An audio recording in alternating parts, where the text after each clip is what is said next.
Welcome back students, my self Mansingh Rajput. तो बच्चों, इससे पिछले लेक्चर्स में हम देख रहे थे ऊष्मागत की ताप पैमाना पढ़ा था हमने। ऊष्मागत की ताप पैमाना, और इस ऊष्मागत की ताप पैमाने के जो दो एप्लीकेशन थे, ऊष्मागत की ताप पैमाने के दो एप्लीकेशन थे, कौन कौन से थे देखो। एक तो हमने पढ़ा था ऊष्मागत की ताप पैमाने का परम शून्य ताप और ऊष्मागत की ताप पैमाने के अंश। नंबर 1 क्या था? ऊष्मागत की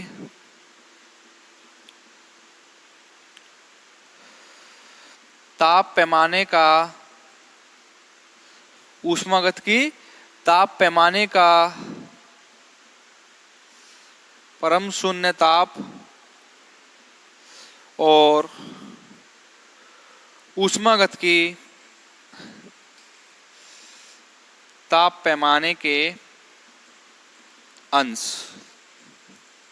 ये दो हम पढ़ चुके थे।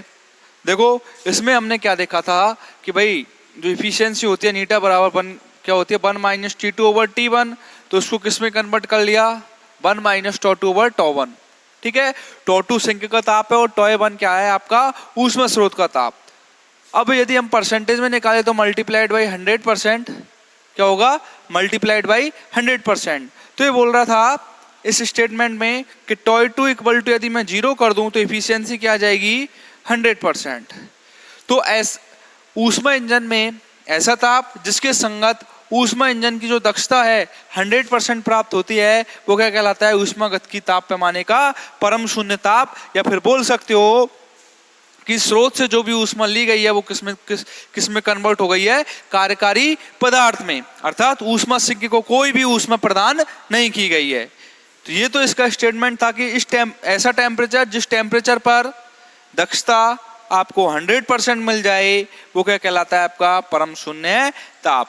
ऊष्मागत की ताप पैमाने के अंश में हमने देखा था कि सोर्स एक इंजन लिया था जो कि हिमांक बिंदु तथा ताप बिंदु के मध्य कार्य कर रहा था। हिमांक बिंदु का टेम्परेचर था TOI और इसका टेम्परेचर था TOS। TOS कितना होता है 100 डिग्री सेंटीग्रेड वाष्प बिंदु स्टीम पॉइंट, और ये होता है 0 डिग्री सेंटीग्रेड। तो इफिशियंसी निकाले नीटा बराबर क्या आएगा 1 माइनस TOI ओवर TOS। तो क्या हो जाएगा TOS minus TOI over TOS। तो नीटा देखो क्या आ जाएगा, यदि मैं यहाँ से इन दोनों में अंतर करके देखते तो कितना आया था 100। भाई वाष्प से लेके हिमांक बिंदु तक कितने खानों में बढ़ सकता है 100 खानों में, तो क्या हो जाएगा 100 डिवाइडेड बाई TOS। इनके बारे में हम अभी तक अध्ययन कर चुके थे। यहां तक आपको क्लियर है या नहीं है? इससे आगे आपका तीसरा पॉइंट है ऊष्मागत की ताप पैमाने की सहायता से हम किसी भी अज्ञात ताप को कैसे ज्ञात कर सकते हैं जो कि सोर्स और सिंक के मध्य कोई ऊष्मा इंजन कार्य कर रहा हो। तो देखो अगला है आपका, अगले की तरफ बढ़ते हैं पिछले को छोड़ते हुए। पिछला क्लियर है ना?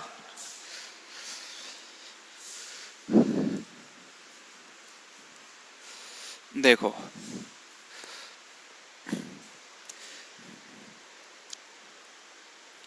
माना कोई इंजन है,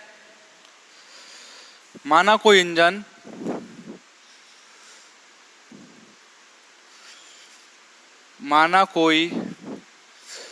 इंजन ऊष्मा स्रोत,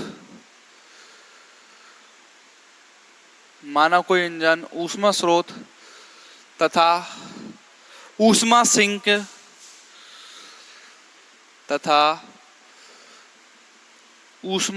के मध्य, माना कोई इंजन है, कार्नोट इंजन मान लो, जो कि आपके ऊष्मा स्रोत और ऊष्मा सिंक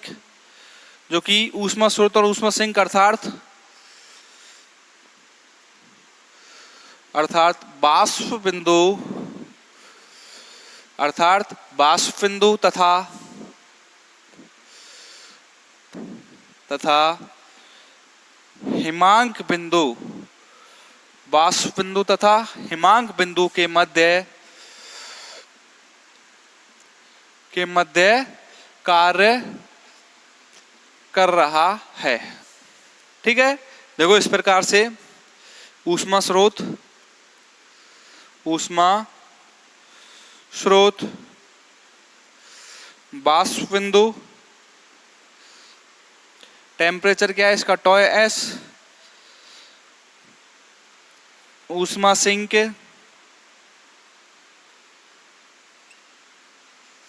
हिमांक बिंदु, टेम्परेचर क्या है इसका टॉय आई, ये कोई वर्किंग मटेरियल डब्लू। ठीक है, यहाँ से क्यू एस हीट दी गई, यहाँ से क्यू आई ऊष्मा स्रोत वाष्प बिंदु से कितनी हीट रिजेक्ट की जाएगी क्यू एस, और प्राप्त कितनी करेगा ये क्यू आई।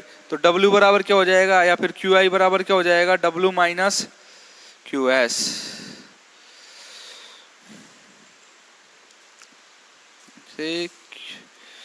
Q1 और Q2, W बराबर Q2 बराबर, हाँ तो QI बराबर क्या हो जाएगा आपका W माइनस QS। इस प्रकार से कुछ व्यवस्था है आपकी। तो देखो हिमांक बिंदु और वाष्प बिंदु के मध्य कार्य कर रहा है।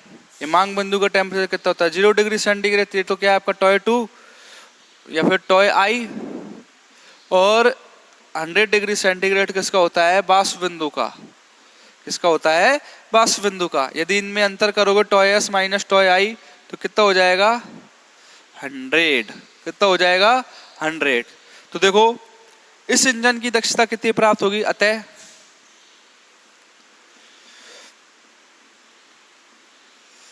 इंजन की दक्षता नीटा बराबर नीटा equal to 1 minus Q2 over Q1। तो देखो इफिशियंसी क्या हो जाएगी कार्नोट इंजन की, जो वाष्प बिंदु और हिमांक बिंदु के मध्य कार्य कर रहा है 1 माइनस Q2 ओवर Q1। तो देखो इसको क्या लिख सकते हैं 1 माइनस QS, सॉरी Q2 को क्या लिख दोगे आप, और Q2 तो क्या कहलाएगा सिंक का, सिंक द्वारा ग्रहण की गई ऊष्मा, और Q1 सोर्स के द्वारा त्याग की गई ऊष्मा। तो इसको तो बोल दो देखो वाष्प बिंदु है तो ये हो जाएगा QS और ये क्या हो जाएगा QI। तो देखो ये हो जाएगा Q2 किसके बराबर है QI के, और ये किसके बराबर है QS के। ये ऊष्मा किसकी हो जाएगी हिमांक बिंदु पर ऊष्मा, और QS क्या हो जाएगी स्टीम पॉइंट पर ऊष्मा। किस पर हो जाएगी स्टीम पॉइंट पर ऊष्मा। तो देखो और ये किसके बराबर होएगा 1 minus toy I over toy S, नीटा बराबर 1 minus toy I over toy S, इन दोनों से ठीक है बराबर होंगे। तो यहां से हम क्या लिख सकते हैं देखो Q I over Q I over Q S equal to T I over toy S. क्या हो जाएगा Q I over Q S equal to T I over toy S, या फिर इस प्रकार लिख सकते हो इसको, देखो एक मिनट, नीटा बराबर Q S minus Q I over Q S equal to T S minus toy I over toy S. ठीक है, तो दोनों इफिशियंसी को बराबर कर लेंगे, बराबर ही है ये। तो यहां से देखो टॉय एस माइनस टॉय आई कितनी वैल्यू है इसकी 100, तो इसके स्थान पे वैल्यू रख दो T I minus T S के स्थान पे 100। तो देखो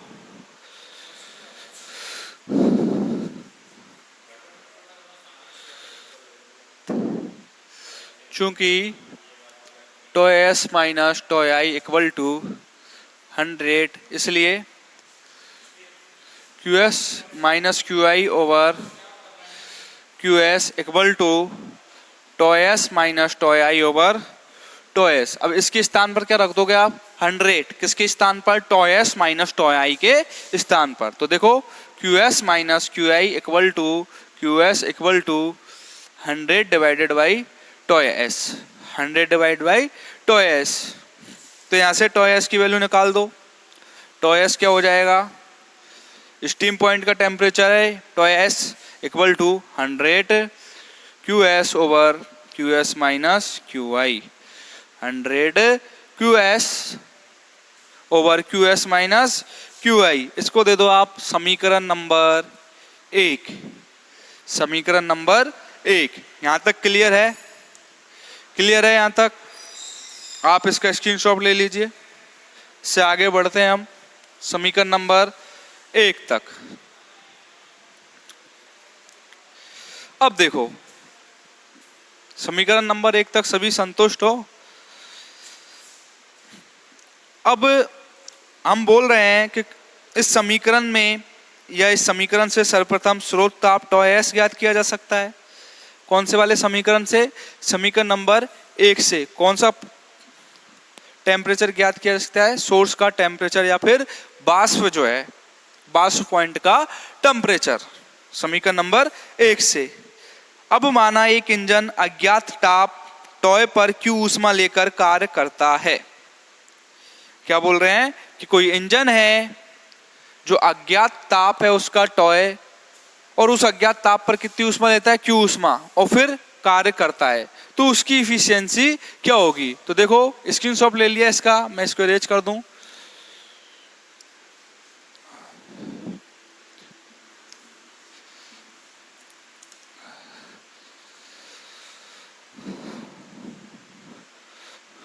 देखो इससे तो हम क्या कर सकते हैं, अतः समीकरण 1 से हम स्रोत का ताप टॉय एस ज्ञात कर सकते हैं। ठीक है, सर्वप्रथम क्या सकते हैं, समीकरण नंबर 1 से सोर्स टेम्परेचर कैलकुलेट कर सकते हैं। अब माना एक इंजन अज्ञात ताप टॉय पर, एक इंजन अज्ञात ताप टॉय पर क्यू ऊष्मा लेकर W कार्य करता है।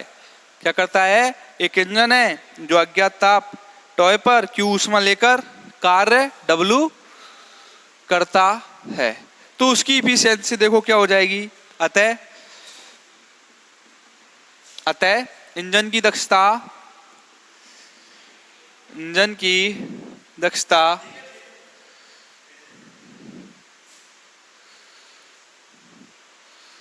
तो देखो इंजन की दक्षता क्या हो जाएगी, नीटा बराबर 1 माइनस क्यू ओवर क्यू आई, या फिर 1 माइनस टॉय ओवर टॉय आई।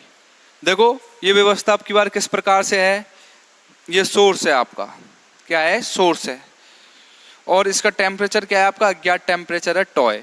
इस अज्ञात टेम्परेचर सोर्स से ये क्यू ऊष्मा लेता है जो कि अज्ञात है ऊष्मा भी, और ऊष्मा लेकर W कार्य करता है, और शेष बची हुई ऊष्मा किसको दे देता है? सिंक को। सिंक का टेम्परेचर हमें ज्ञात है कि हिमांक बिंदु पर कार्य कर रहा है। क्यू आई, इसको जो हीट मिल रही है वो कितनी मिल रही है? क्यू आई, और टेम्परेचर क्या है इसका? टॉय आई। ठीक है, अब की बार व्यवस्था कुछ इस प्रकार है।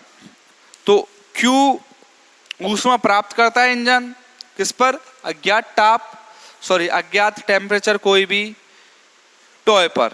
तो देखो अज्ञात ताप का मापन ही कर रहे हैं हम इस मेथड के द्वारा। तो देखो इफिशियंसी क्या हो जाएगी, यदि दोनों को बराबर कर दूं मैं, इन दोनों को, तो क्या हो जाएगा? Q over Q I equal to टॉय ओवर टॉय I. Q over Q I equal to टॉय ओवर टॉय आई। तो देखो इस समीकरण नंबर 1 से हमने देखा था कि हम किसका ताप निकाल रहे थे? सोर्स का, और ये किसका ताप है? सिंक का। तो देखो टॉय आई बराबर क्या हो जाएगा यहाँ से? T I equal to T Q I over Q. क्या हो जाएगा? T Q I over Q. ये किसका टेम्परेचर मिल गया आपको? किसका टेम्परेचर मिल गया? ऊष्मा सिंक का। अतः समीकरण 1 टॉय एस स्रोत के ताप को निरूपित करता है। चूंकि देखो इरेज कर दूं इसको, समीकरण एक को लिखे रहने दो और बाकी इरेज कर दो। देखो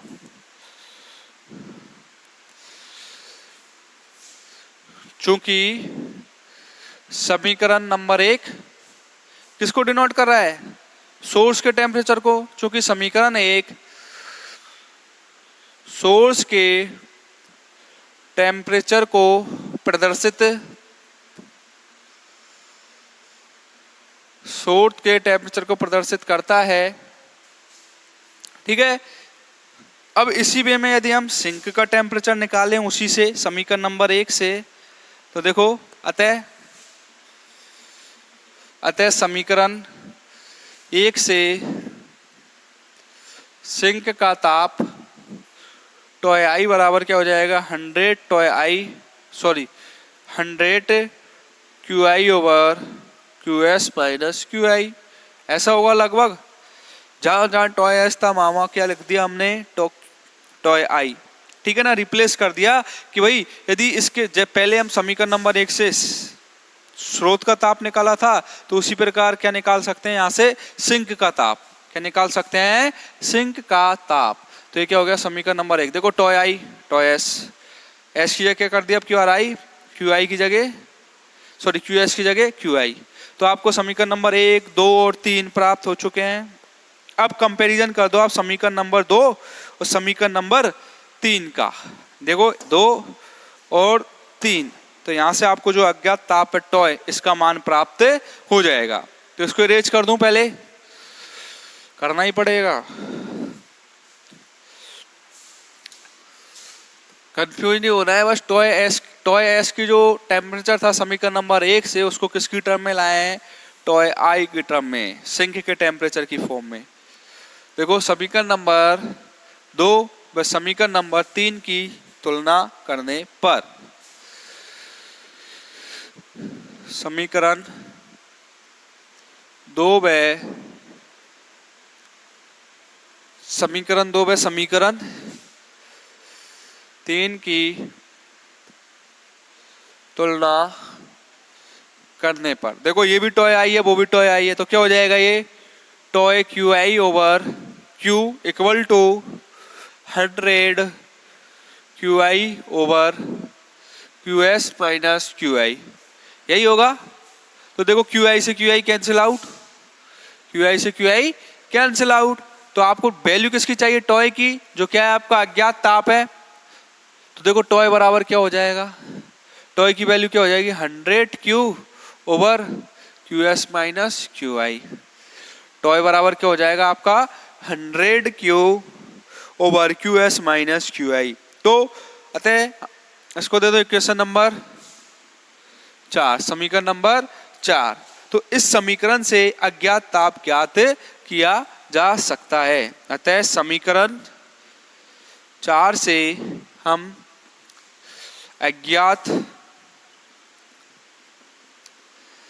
ताप को ज्ञात कर सकते हैं। देखो इसमें कंफ्यूज नहीं होना है, क्यू एस और क्यू आई क्या है, हिमांक बिंदु पर ऊष्मा और वाष्प बिंदु पर ऊष्मा। तो ये समीकरण नंबर 4 जो आपको प्राप्त हुआ है, टॉय बराबर 100 Q over Q S minus Q आई, ये क्या है, क्या डिनोट कर रहा है कि भाई अज्ञात बिंदु पर हम टेम्परेचर इस समीकरण की सहायता से ज्ञात कर सकते हैं। तो ये थी आपकी थर्ड पॉइंट इसका। अब इसके ऊपर हम कुछ, ये चैप्टर आपका कंप्लीट है। अब हम कुछ एक दो क्वेश्चंस देखेंगे। क्लियर है ना, ये इरेज कर दूं इसको, स्क्रीनशॉट ले लेना आप। अभी तो क्या लोगे, थोड़ा पीछे जाके लेना, वीडियो पॉज किया करो, स्क्रीनशॉट लिया करो और नोट्स बनाया करो।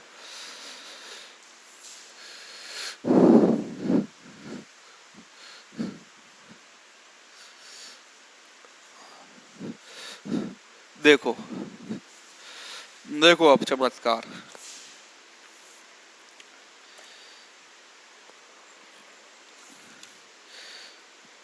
क्वेश्चन है आपका बहुत क्वेश्चन है इसके ऊपर, और मैं कुछ चुनिंदा क्वेश्चन करा रहा हूँ आपको हर एक लेक्चर में पीछे पीछे। एक कार्नो इंजन जिसके सिंक का ताप, क्वेश्चन लिखा दूं, एक कार्नो इंजन जिसके सिंक का ताप, एक कार्नोट इंजन है जिसके सिंक का ताप 27 डिग्री सेंटीग्रेड है, 27 डिग्री सेंटीग्रेड है, तथा इसकी दक्षता, और दक्षता कितनी है इसकी, दक्षता कितनी है 30%, तथा दक्षता 30% है। कौन से वाले की, उस कार्नोट इंजन की जिसके सिंक का ताप कितना है 27 डिग्री सेंटीग्रेड। तो इसके स्रोत के ताप में कितना परिवर्तन किया जाए ताकि इसकी दक्षता 50% हो जाए। तो इसके स्रोत के ताप में कितना परिवर्तन, इसके स्रोत के ताप में कितना परिवर्तन किया जाए जिससे इसकी दक्षता 50% हो जाए। कर सकता है कोई इस क्वेश्चन को? यदि कर सकता है तो ईमानदारी से वीडियो पॉज करो और क्वेश्चन करो। अब मुझे पता तो चलेगा नहीं कौन ईमानदार है कौन नहीं, तो आप खुद की ईमानदारी दिखाएं यदि ईमानदार हो तो, और ईमानदारी नहीं है तो मेरे साथ चले, ठीक है ना। तो देखो, हम जानते हैं दक्षता नीटा बराबर क्या होती है 1 माइनस T2/T1, 1 माइनस T2/T1। अब देखो क्या दिया हुआ है आपको, सिंक का ताप 27 डिग्री सेंटीग्रेड, अर्थात T2 दिया हुआ है आपको 27 डिग्री सेंटीग्रेड। इसको केल्विन में कन्वर्ट कर लो तो 27 प्लस 273, 27 प्लस 273 कितना हो जाएगा 300 केल्विन, ठीक है। और इफिशियंसी नीटा कितनी दी हुई है आपको, हाँ 30%, कितनी है 30%, अर्थात 0.30, ठीक है। तो देखो क्या हो जाएगा, यहां से आपको क्या ज्ञात करना है, पहले तो T1, ठीक है। तो देखो यहां से क्या हो जाएगा, नीटा बराबर T1 माइनस T2/T1, यही होगा, नीटा बराबर T1 माइनस T2/T1। तो देखो, या फिर इस प्रकार कर लो आप, T1 माइनस T2 को इधर ले आओ और ये हो जाएगा 1 माइनस नीटा, नीटा को उधर ले गए, T2/T1, समझ में आ रहा है ना। इसको उठाकर इधर लिया है और इसको उठाकर इधर ले गए। अब हमको T1 की वैल्यू चाहिए, तो T1 क्या हो जाएगा, T1 equal to T2/1 minus नीटा, यही होगा, सही कर रहा हूं ना, बता देना कहीं मिस्टेक हो तो। अब देखो T1 इक्वल टू T2 कितना है आपका 300 केल्विन और 1 माइनस 0.30, यही होगा 1 माइनस 0.30, तो कितना हो जाएगा ये 300 डिवाइडेड बाई 0.70, इसको दे दो समीकरण नंबर 1, ठीक है। पहली शर्त अपनी पूरी। अब क्या बोल रहा है, इसके स्रोत के ताप में कितना परिवर्तन किया जाए कि इसकी इफिशियंसी कितनी हो जाए 50%। तो लो भैया, अब मैंने टेम्परेचर सोर्स का क्या मान लिया T1 डैश, तो नीटा बराबर कितना दे हो जाएगा 1 माइनस T2/T1 डैश, ठीक है। इफिशियंसी कितनी दी हुई है आपको, हो 50%, अर्थात 0.50 equal to 1 minus T2/T1 dash. तो T1 डैश क्या हो जाएगा, वापस से देखो इसी प्रकार, और T2 आपका पहले ही वही है 300 केल्विन डिवाइडेड बाई 1 माइनस नीटा। तो T1 डैश क्या हो जाएगा आपका 300 डिवाइडेड बाई 1 माइनस के 0.5, तो क्या हो जाएगा 300 डिवाइडेड बाई 0.5 या 0.50। अतः स्रोत के ताप में वृद्धि के लिए क्या करेंगे, इसको दे दो आप समीकरण नंबर 2। अतः स्रोत के ताप में वृद्धि के लिए समीकरण नंबर 2 में से समीकरण नंबर 1 को घटा देंगे। अतः स्रोत के ताप में वृद्धि क्या हो जाएगी T1 dash minus T1 equal to क्या हो जाएगा, देखो T1 डैश कितना है 300 divided by 0.50 minus 300 divided by 0.70। तो इसको जब सॉल्व करोगे तो देखो कितना आ जाएगा आपका आएगा 171.4 केल्विन।